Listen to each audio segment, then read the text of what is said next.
Good morning friends, I am Abhishek. Welcome to my YouTube channel the ocean of Shiksha. तो आज हम 9th and 10th अक्टूबर के जो भी इम्पोर्टेंट हेडलाइंस न्यूज़ है उसको डिस्कस करेंगे। फ्रेंड्स, मेनली कारण क्या था कि आज जो आपकी करंट अफेयर की वीडियो अपलोड नहीं हुआ, क्योंकि देखिए संडे को जो न्यूज़ है वो मंडे को प्रिंट होकर के आता है। संडे का जो भी न्यूज़ है, तो एक्चुअली मेरे पास जो पूरे न्यूज़ का जो इम्पोर्टेंट हेडलाइंस अपडेट था वो शाम 7 बजे आया, यानी कि आप 8:30 बजे के आसपास आया, जिसकी वजह से मेरी पीपीटी नहीं बनी थी। यानी कि जो मैं हेडलाइंस न्यूज़ अपने स्लाइड पे रखता हूँ वो लिखा हुआ नहीं था, तो जिसकी वजह से मंडे की वीडियो आपको ज़्यादा लेट नज़र आती है। इस मेन कारण यही है लेट अपलोड होने का या मंडे अपलोड ना हो पाने का, क्योंकि आप सबको पता है कि जो भी दिन भर की घटना, मान लीजिए जो भी दिन भर की घटना 8 अक्टूबर को घट होगा देश के अंदर, वो प्रिंट होकर के आएगा 9 अक्टूबर को। तो इस बेसिस पे क्या हमारी जो करंट अफेयर की वीडियो थी थोड़ी सी ऊपर नीचे हो जाती है। उसके लिए आई एम सॉरी फ्रेंड्स, मैं आप सबसे इसके लिए माफ़ी चाहूँगा। तो आज हम मंडे और ट्यूसडे, मतलब कि ट्यूसडे अपलोड हो रही है वीडियो, तो उसके रिगार्डिंग में ट्यूसडे, यानी कि जिसमें हम 8 अक्टूबर एंड 9 अक्टूबर की जितनी भी जो इम्पोर्टेंट हेडलाइंस न्यूज़ है उन सब के बारे में डिस्कस करेंगे। तो यहाँ पे जो 9-10 अक्टूबर है, मेनली इसका कारण क्या है, जो 9 तारीख को अपलोड होना था और जो 10 तारीख को अपलोड होना है, तो उन दोनों डेट को क्या है हमने एक साथ जो न्यूज़ थे उसको मर्ज कर लिया। देखिए आज का जो इम्पोर्टेंट हेडलाइंस न्यूज़ है वो क्या है कि जो बात करते हैं सतवीर सैराज चिराग के द्वारा क्या है, जो चिराग की जो जोड़ी है उन्होंने बैडमिंटन में भारत का जो पहला गोल्ड मेडल है वो जीता। ये आपका स्पोर्ट्स के रिगार्डिंग में न्यूज़ है, ये आपका न्यूज़ स्पोर्ट्स के रिगार्डिंग में बन रहा है, ठीक है। तो ये कहाँ पे जो एशियन गेम चल रहा है चाइना के अंदर, उसमें आपको क्या देखने को मिलेगा, जो सतविश यानी कि अगर बात कीजिए सतविक से राज चिराग के द्वारा क्या है, चिराग और शेट्टी, यानी कि बात करते हैं सतविक साईराज और चिराग की जो जोड़ी है बैडमिंटन में एशियाई गेम में भारत के लिए क्या है एक गोल्ड मेडल जीता गया है, जो कि एक हिस्टोरिकल मोमेंट भी रहा है हमारे देश के लिए। अगला इंपॉर्टेंट हेडलाइंस न्यूज़ देखते हैं। तो अगर बात करें जो मैन फ्री स्टाइल यानी कि फ्री स्टाइल है, जिसमें 86 केजी जो सेमीफाइनल है एशियन गेम के अंदर, तो इसमें इंडियन रेसलर जो कि दीपक पुणे हैं उनके द्वारा क्या है सिक्योर कर लिया गया है। तो किसके डिफेंस में उन्होंने उज्बेकिस्तान है, उज्बेकिस्तान के जो प्लेयर हैं उनको हरा करके 4-3 स्कोर से हरा करके क्या है अपना जो सीट है वो फाइनल किया है। किसमें? अपना जो सीट फाइनल किया है फाइनल में हरा करके, तो आपको देखने को मिलेगा। तो किसके द्वारा हराया गया है? तो इंडियन जो रेसलर है दीपक पुनिया उनके द्वारा हराया गया। अगला जो इम्पोर्टेंट हेडलाइंस न्यूज़ देखते हैं, इंडियन स्पेस रिसर्च ऑर्गेनाइजेशन के द्वारा इंटेंटेड किया गया है प्रिपरेशंस फॉर जो अनमैन्ड फ्लाइट टेस्ट है in connecting with the Gaganyaan mission. अब इसका मतलब क्या है ये समझिए कि अगर हम बात करते हैं इसरो के द्वारा क्या है गगनयान मिशन के लिए एक मानव रहित उड़ान परीक्षण क्या करेगा, वो इसरो के द्वारा शुरू स्टार्ट किया जाएगा। अब देखिए अगर हम बात करते हैं किसके बारे में, इसरो का जो गगनयान मिशन है, तो देखिए इंडियन स्पेस रिसर्च ऑर्गेनाइजेशन ने गगनयान मिशन के तहत क्या है मानव रहित यानी कि अनमैंडेड जो फ्लाइट है वो टेस्ट किया था, कंडक्ट किया था, परीक्षण उनके द्वारा तैयार शुरू की गई। इस कंडक्ट में बात करते हैं यानी कि इस परीक्षण में जो उड़ान की जो सफलता है शेष योग्यता परीक्षण और मानव रहित जो मिशनों के लिए क्या है मंच तैयार करेगा, जिससे भारतीय जो अंतरिक्ष है इंडियन स्पेस यात्री के साथ साथ क्या है पहला गगनयान भी शुरू हो जाएगा। फिर बात करते हैं जो एकीकरण के बाद क्या है क्रू मॉड्यूल को इसरो की जो सुविधा में क्या है विभिन्न विद्युत परीक्षा से गुजरना पड़ा था। अगला जो इम्पोर्टेंट हेडलाइंस न्यूज़ है अगर हम बात करते हैं उसके बारे में, तो ये आपको देखने को मिलेगा। अब देखिए अगर हम बात करें इसमें तो असेंबली इलेक्शन से पहले राजस्थान के चीफ मिनिस्टर यानी कि जो अशोक गहलोत है उनके द्वारा डिक्लेयर किया गया एक कास्ट सर्वे, सिमिलर जैसे कि आपको बिहार के अंदर देखने को मिलेगा। फिर जो अशोक गहलोत है उनके द्वारा अनाउंस किए गए 3 न्यू डिस्ट्रिक्ट जैसे कि मलपुरा, सज्जनगढ़ और कुचामन, जो कि अगर हम बात करते हैं हेड ऑफ द असेंबली यानी कि टोटल आज के टाइम पे आपको राजस्थान में आप कितने 53 डिस्ट्रिक्ट्स देखने को मिलेगा। फ्रेंड्स एक चीज याद रखना, ये न्यूज अलग है राजस्थान का और ये न्यूज अलग है, दोनों न्यूज अलग अलग है। यानी कि राजस्थान के 2 न्यूज थे जो कि आपका स्टेट न्यूज के रिगार्डिंग में था, स्टेट न्यूज। तो पहला स्टेट न्यूज राजस्थान का ये था कि जो राजस्थान के अंदर असेंबली इलेक्शंस था उससे पहले उसके बीच में क्या है, राजस्थान के चीफ मिनिस्टर अशोक गहलोत के द्वारा डिक्लेयर किया गया एक कास्ट सर्वे सिमिलर बिहार की तरीके से। और दूसरा स्टेट न्यूज निकल के ये आ रहा है कि जो अशोक गहलोत थे उनके द्वारा 3 नए डिस्ट्रिक्ट बनाए गए, एक जिसका नाम था एक मलपुरा, सज्जनगढ़ और बात करते हैं कुचान यानी कि कुचामन, ये 3 नए डिस्ट्रिक्ट्स बनाए गए। अगला जो हेडलाइंस न्यूज है वो क्या है, अगर हम अगला हेडलाइंस न्यूज की बात करते हैं तो जो स्पेनिश कंपनी है PLDS उनके द्वारा जो स्पेस सक्सेसफुली कंडक्ट कराया गया, जिसमें उनके द्वारा एक जो स्पेस सक्सेसफुली लॉन्च कंडक्ट कराया गया था, जिसमें उनके द्वारा लॉन्च किया गया था एक रीयूजेबल जो म्यूरा है फर्स्ट रॉकेट। तो कहाँ पे आपको ये साउथ ईस्ट स्पेन के साइड में आपको देखने को मिलेगा। फिर अगर हम इस इवेंट की बात करते हैं तो एक तरीके से मार्क के रूप में याद किया जाएगा यूरोप यानी कि इनएरेबल फुली प्राइवेट रॉकेट लॉन्च।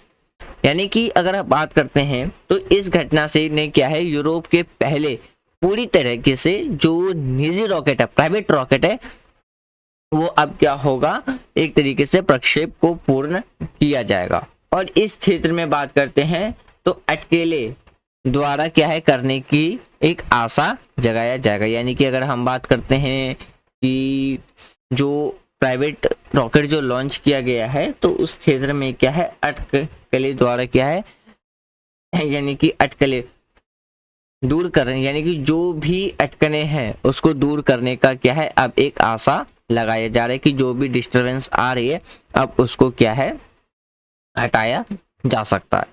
ये आप साइंस एंड टेक्नोलॉजी के रिगार्डिंग में देख सकते हो। क्यों? क्योंकि ये यूरोप में एक प्राइवेट कंपनी के द्वारा यानी कि जो स्पेनिश कंपनी है PLD उनके द्वारा एक स्पेस सक्सेसफुली कंडक्ट किया गया, जिसमें उनके द्वारा रीयूजेबल म्यूरा 1 रॉकेट क्या है स्पेस में लॉन्च किया गया है। कहाँ से?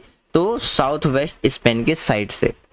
अगला न्यूज देखते हैं तो इंडिया के द्वारा अगर बात करते हैं तो भारत ने 10 महीने से अपनी जो पड़ोसी देश है श्रीलंका के लिए क्या है एक नागपट्टिनम से फेरी सेवा क्या है शुरू किया जाएगा। ये आपका एक तरीके से इंटरनेशनल न्यूज बन जाएगा।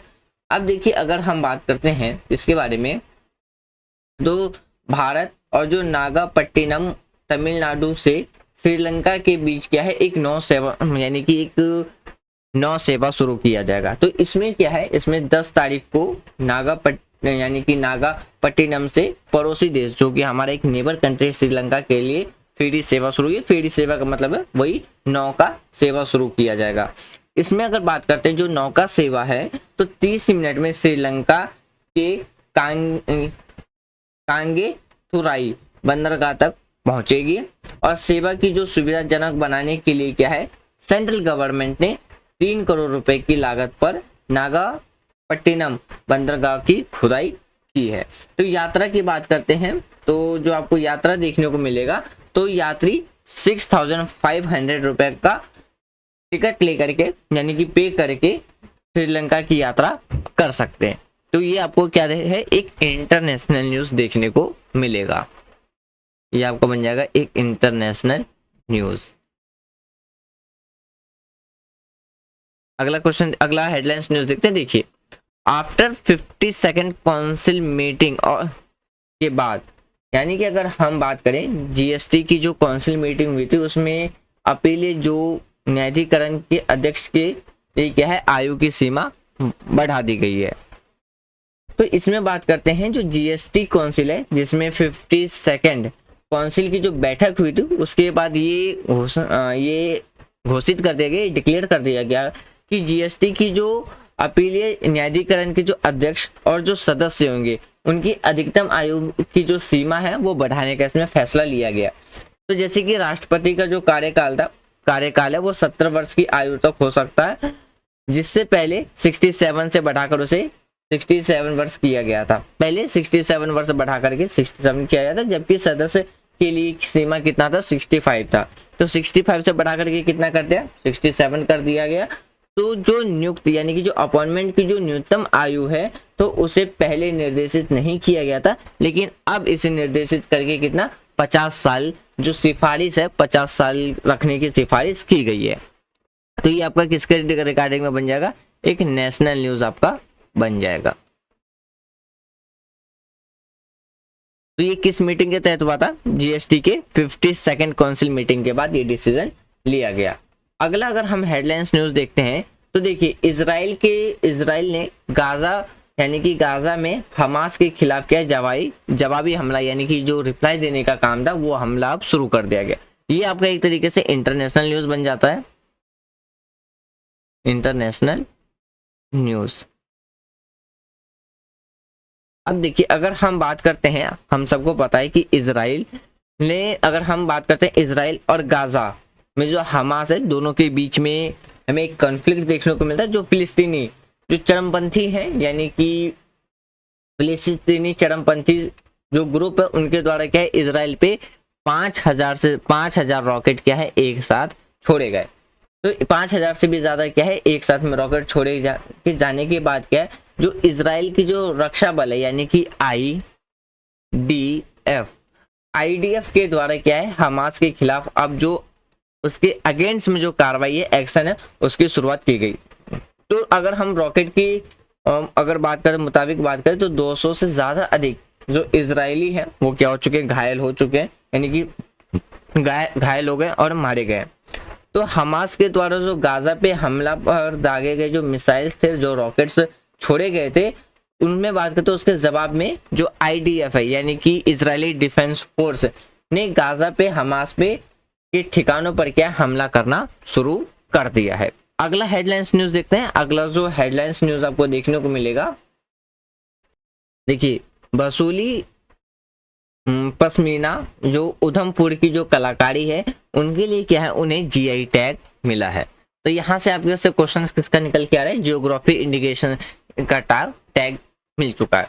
देखिए अगर हम बात करते हैं जो हमारे फेमस वसूली पश्मीना जो कि अपने पंख जैसी कोमलता के लिए क्या है जाना जाता है, और उधमपुर की क्या है मिथ दूध की जो विशेषता कलाकारी को क्या है प्रतिष्ठित करता है उसे जीआई टैग मिल चुका है। तो यहाँ से जो आपसे क्वेश्चंस निकल करके आएगा वो मेनली क्या है जीआई टैग से मिला है। क्वेश्चन निकल के आ सकता है कि जीआई टैग की कंडीशंस क्या है, किस कंडीशंस पे किसी भी प्रोडक्ट को या किसी भी आइटम्स को या किसी भी चीज को जीआई टैग कब दिया जाता है। अब देखिए अगर हम बात करते हैं जीआई टैग के बारे में तो जीआई उन उत्पादों को पर इस्तेमाल किया जाने वाला एक चिन्ह है, सिंबल है, जिसकी एक क्या है स्पेशलिस्ट जिसे हम ज्योग्राफिकल आइडेंटिफिकेशंस के नाम से भी कह सकते हो, ठीक है। तो ज्योग्राफिकल आइडेंटिफिकेशंस होती है और उनमें से उस जो भी प्रोडक्ट है उसके कारण उसकी जो क्वालिटीज है या उसकी जो भी जिस वजह से वो फेमस है तो उसके बेसिस पे क्या है किसी भी प्रोडक्ट को जीआई का टैग दिया जाता है। नेक्स्ट हेडलाइंस न्यूज देखते हैं। अगला जो हेडलाइंस न्यूज है ये आपका नोबेल प्राइज से देखने को मिलेगा। देखिए नोबेल इकोनॉमिक्स प्राइज जो 2023 है वो किसको दिया गया है, तो क्लासुइडिया यानी कि गोल्डिन को क्या है दिया गया है, जो कि एक कौन है जिनके द्वारा जो काम किया गया था कि जो वुमेन वर्कर्स हैं मार्केट आउटकम यानी कि जो महिलाओं के श्रम बाजार के परिणाम पर क्या है कार्य करने के लिए इन्हें नोबेल इकोनॉमिक प्राइज 2023 दिया गया। अब देखिए बात करते हैं इनके द्वारा 1969 से 2022 तक 1996 से 2022 तक के जितने भी जो ईयर्स है उनके द्वारा क्या है एक इकोनॉमिक्स साइंटिस्ट में कुल कितने 54 नोबेल पुरस्कार इन्हें मिल चुके हैं।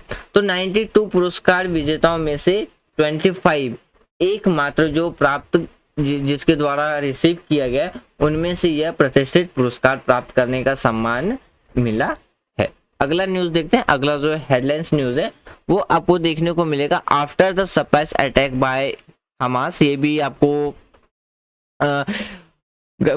इजराइल के अटैक में देखने को मिलेगा, यानी कि ये भी आपका क्या है, इंटरनेशनल न्यूज है, इंटरनेशनल न्यूज बन जाता है। देखिए ये चीज अभी मैंने आपको थोड़ी देर पहले बताया था कि जो हमास है, यानी कि अगर हम बात करते हैं हमास के अचानक हमले के बाद क्या है, इजराइल ने जो ऑपरेशन है यहाँ पे ऑपरेशंस आयरन बात करते हैं तो कौन सा जो ऑपरेशन चलाया जा रहा है, आयरन सुवर्ड्स, ऑपरेशन आयरन सुवर्ड्स चलाया जा रहा है। तो देखिए अगर हम बात करते हैं इजराइल की जो डिफेंस फोर्स है ने शनिवार को ऑपरेशन आयरन सुवर्ड शुरू किया। फिर देखिए अगर हम बात करते हैं IDF ने एक्स पर कहा कि हमास द्वारा जो गाजा पे इजराइल पर दागे गए जितने भी जो रॉकेट्स हैं उसको बिछा करके जवाब में क्या है, IDF यानी कि इजरायली डिफेंस फोर्स ने प्रेजेंट टाइम पे क्या है गाजा पे, यानी कि गाजा में हमास के ठिकानों पर क्या है जो भी एरियाज है उनको आइडेंटिफाई करके उन पे अटैक करना शुरू कर दिया। अब देखिए अगर हम बात करते हैं जो ऑपरेशन आयरन सुवर्ड्स है तो इजराइल पर फिलिस्तीनी जो इस्लामी आतंकवादी संगठन है कि हमास द्वारा क्या किए गए एक बात करते हैं अविश्वासजनक हमलों के लिए क्या है इजराइल की जवाबदेही का कार्रवाई होगा, यानी कि जो अनलॉफुल तरीके से अनफेथफुल तरीके से जो इजराइल पे जो अटैक किया जा रहा है तो उसके रिस्पॉन्स में क्या है इजराइल की जो डिफेंस फोर्स है उनके द्वारा एक जो ऑपरेशन आयरन सुवर्ड है वो स्टार्ट किया गया है।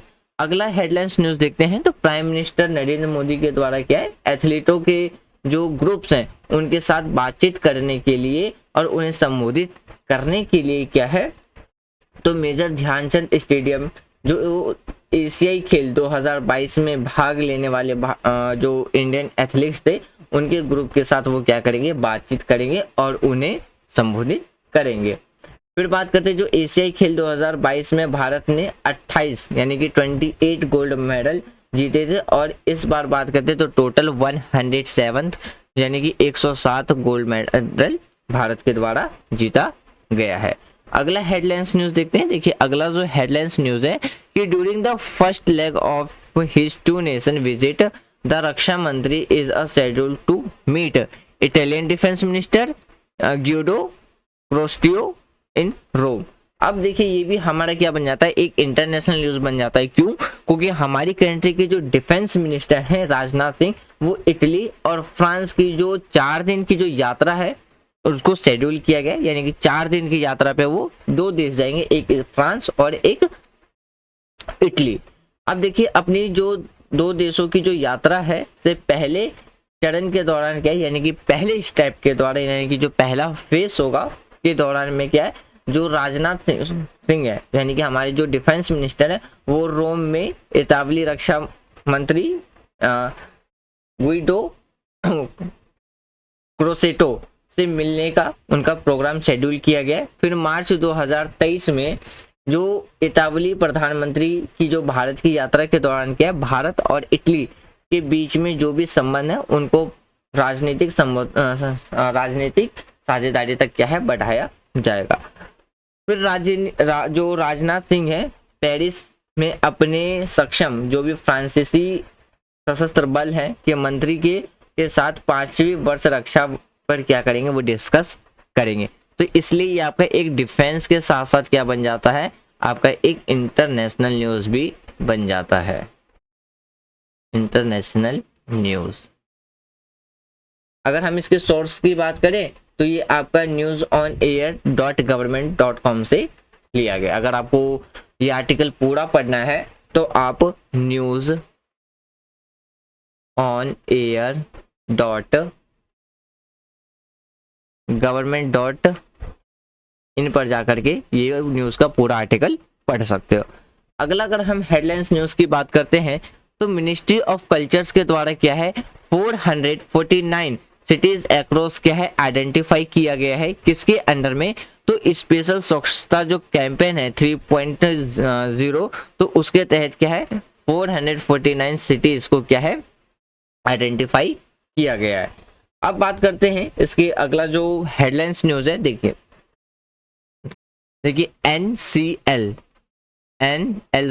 एनएलसी इंडिया ने राजस्थान में 810 मेगावाट की जो सौर यानी कि फोटो वॉलिस्टिक परियोजना हासिल की है। अब देखिए बात करते हैं एनएलसी यानी कि जो हमारी कंट्री के कोल मिनिस्ट्री के तहत एक जो 9 यानी कि जो हमारे 9 जेम्स बात करते हैं जो केंद्र सार्वजनिक क्षेत्र हैं, जिसमें हम बात करते हैं उपग्रम Neyveli lignite corporations India limited Rajasthan राज्य में क्या है जो सोलर पैनल है, सोलर पैनल के तहत क्या है 810 मेगावाट और यानी कि एक 800 मेगावाट सौर पीसी परियोजना की क्षमता क्या है उनके द्वारा हासिल कर ली गई है। कोयला मंत्रालय की फ्रीज विज्ञप्ति के अनुसार दिसंबर 2022 में आरआर यानी कि RRVUNL के द्वारा क्या है जारी किए गए जो एक बात करते हैं निविदा के माध्यम से NLCIL के द्वारा क्या है 810 मेगावाट क्षमता जो है वो क्या है सफलता पूर्वक यानी कि सक्सेसफुली क्या है हासिल कर लिया गया है। तो ये आपका भी क्या बन जाएगा एक आपका स्टेट न्यूज के साथ साथ आपका साइंस एंड टेक्नोलॉजी का भी न्यूज बन रहा है। क्यों? क्योंकि इसमें हम किसकी बात कर रहे हैं इलेक्ट्रिसिटी जनरेट की बात कर रहे हैं। अगला जो हेडलाइंस न्यूज है इसमें अगर हम बात करें तो इसमें क्या है भारत में शिक्षा को बढ़ावा देने के लिए और जितने भी जो शेड्यूल ट्राइब्स हैं यानी कि जितने भी जो शेड्यूल कास्ट हैं या शेड्यूल कास्ट की बात कर लो तो उनमें जो हमारी मिनिस्ट्री है ministry of social justice and empowerment उनके द्वारा एक स्कीम लॉन्च किया गया है scheme for residential education for students इसमें हाई स्कूल्स में। तो इनका जो मेन पर्पस होगा जितने भी जो आवासीय क्षेत्र यानी कि आवासीय क्षेत्र योजना के तहत क्या है एजुकेशन को प्रमोट देने के लिए एससी के लिए यानी कि जो शेड्यूल ट्राइब्स हैं जो शेड्यूल कास्ट हैं तो उनके लिए क्या है ये योजना उठाया गया है। तो इसका मेन पर्पस क्या है कि जो शेड्यूल कास्ट है उनके एजुकेशंस को क्या किया जाए डेवलप किया जाए उनको प्रमोट किया जाए उनके लिए एजुकेशंस को प्रमोट किया जाए। तो इस स्कीम के तहत क्या हाई स्कूल में भी बच्चों को क्या किया जाएगा प्रमोट किया जाएगा। अगला जो हेडलाइंस न्यूज देखिए अरुणाचल प्रदेश में बात करते हैं तो 3 अस्थायी उत्पादन जैसे कि याक चुड़ यानी कि बात करते हैं yak Churpi Khamti rice and Tangsa textile को क्या है जीआई टैग राजस्थान यानी कि आंध्र प्रदेश के 3 प्रोडक्ट को भी क्या है जीआई टैग मिला है। अब देखिए अगर हम बात करते हैं इसमें तो अरुणाचल प्रदेश के 3 स्वदेशी यानी कि उत्पादों को जीआई टैग प्राप्त हुआ। अरुणाचल प्रदेश में जो 3 स्वदेशी उत्पादक है मैंने बता दिया याक चुड़पी खामती चावल और तांगसा कपड़े को क्या है जीआई टैग दिया गया है। भारतीय कृषि अनुसंधान परिषद की जो राष्ट्रीय याक अनुसंधान केंद्र यानी कि एनसीआर यहाँ पे एनसीआर का मतलब दूसरा है फ्रेंड्स ये याद रखना।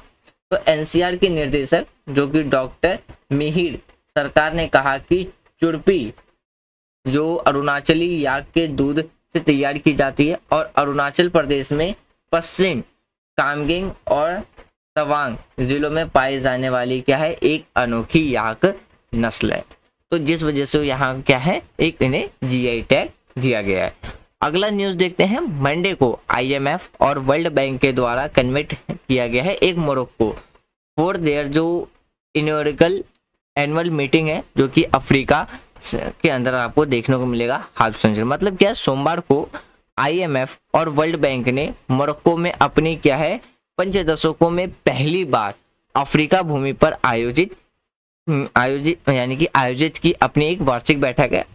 उन्होंने इस यानी कि बारे में प्रवृत्ति है कि वह सुधार करे ताकि जो भी गरीब देश हैं गरीब देशों को जो कदम कदम पर क्या कर्ज और जलवायु परिवर्तन की जो समस्या का सामना करना पड़ता है तो उनकी बेहतर सहायता की जा सके। ये आपका बन जाता है एक तरीके से international news. International news. Next news देखते हैं। अगला जो हेडलाइंस न्यूज़ है, देखिए मिजोरम बात करते हैं। जो असेंबली इलेक्शन है आपको स्टेट में देखने को मिलेगा, जैसे कि मिजोरम, छत्तीसगढ़, मध्य प्रदेश, राजस्थान, तेलंगाना के अंदर में क्या है 7 अक्टूबर से 30 अक्टूबर 7 से 30 तारीख को क्या है नेक्स्ट मंथ यानी कि नवंबर में आपको क्या है एक असेंबली इलेक्शंस देखने को मिलेगा। तो ये आपका जो न्यूज़ बन रहा है वो इलेक्शंस के रिगार्डिंग में बन रहा है। तो इलेक्शंस की क्या क्या प्रोसेसर है, यानी कि क्या प्रोसेस होते हैं हमारे कंट्री में इलेक्शन से, तो आप उसके रिगार्डिंग में पढ़ लीजिएगा। देखिए अगर मैं थोड़ा इन शॉर्ट में बता दूं तो चुनाव आयोग ने यानी कि जो हमारी कंट्री का इलेक्शंस कमीशन है उसने 5 राज्यों में क्या है जो असेंबली इलेक्शंस है उसके लिए जो डेट है वो डिक्लेयर कर दिया गया है। मैंने स्टेट बता दिया आपका कि मिजोरम, छत्तीसगढ़, मध्य प्रदेश, राजस्थान, तेलंगाना में क्या है असेंबली इलेक्शंस आपको देखने को मिलेगा, जो कि नेक्स्ट मंथ में होगा यानी कि नवंबर में। कब से, तो 7 तारीख से लेकर के 30 तारीख के बीच में आपको देखने को मिलेगा। मिजोरम में बात करें तो 7 नवंबर को वोटिंग होगी और जो अधिसूचना है इस महीने 13 तारीख को जारी कर दिया जाएगा। छत्तीसगढ़ में 7 और 17 नवंबर को 2 चरणों में वोटिंग किया जाएगा और मध्य प्रदेश में 17 नवंबर को वोटिंग की जाएगी।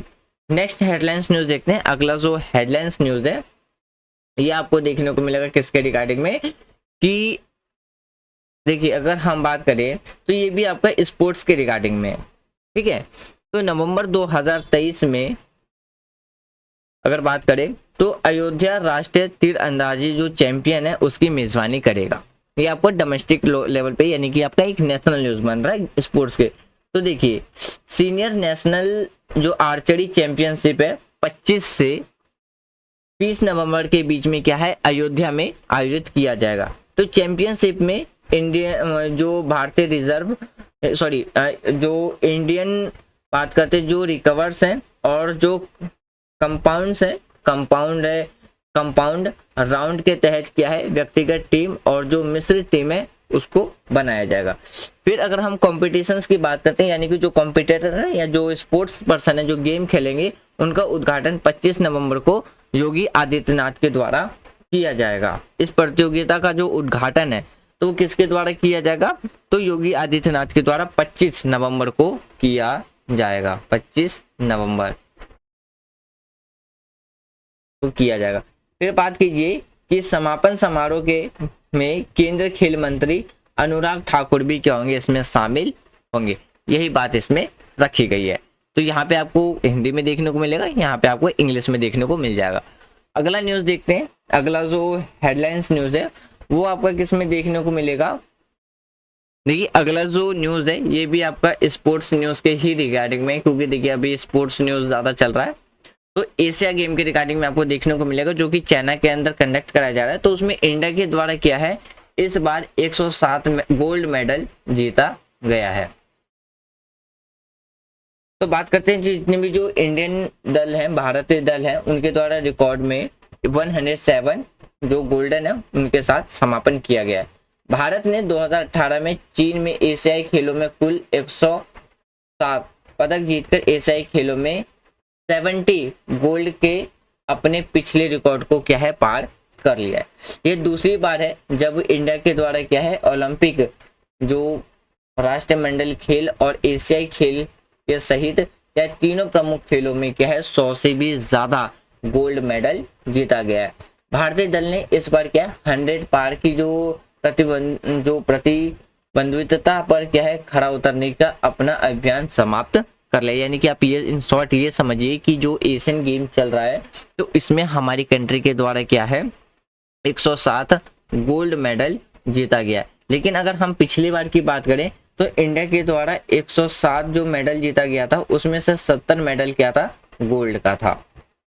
तो इस बार हमारा रिकॉर्ड जो हमारी ही टीम थी उनके द्वारा अपना ही रिकॉर्ड क्या है उसको तोड़ करके आगे निकला जा चुका है।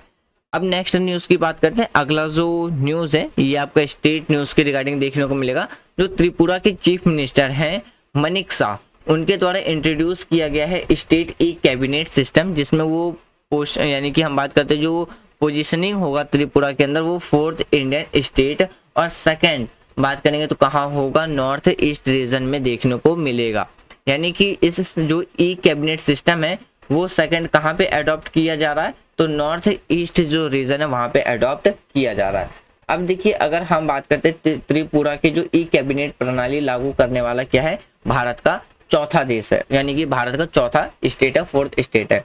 त्रिपुरा के जो मुख्यमंत्री है मनिका शाह ने राज्य की ई कैबिनेट जो सिस्टम है उसकी शुरुआत की, और जिसमें त्रिपुरा ई कैबिनेट सिस्टम को अपनाने वाला क्या है, इंडिया का 4th स्टेट बन चुका है। फिर बात करते हैं कि इसमें जो हमारे ईस्टर्न स्टेट है पूर्वोत्तर क्षेत्र में, इसे क्या है दूसरा राज्य बनाया गया है।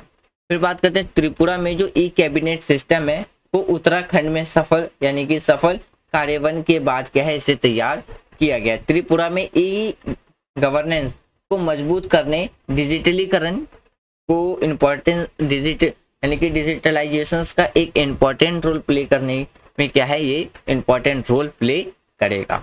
नेक्स्ट हेडलाइंस न्यूज देखते हैं। अगला जो हेडलाइंस न्यूज है वो आपको देखने को मिलेगा कि नीति आयोग ने गोवा में महिला के नेतृत्व में विकास पर क्या है राज्य कार्यशाला का आयोजन किया है।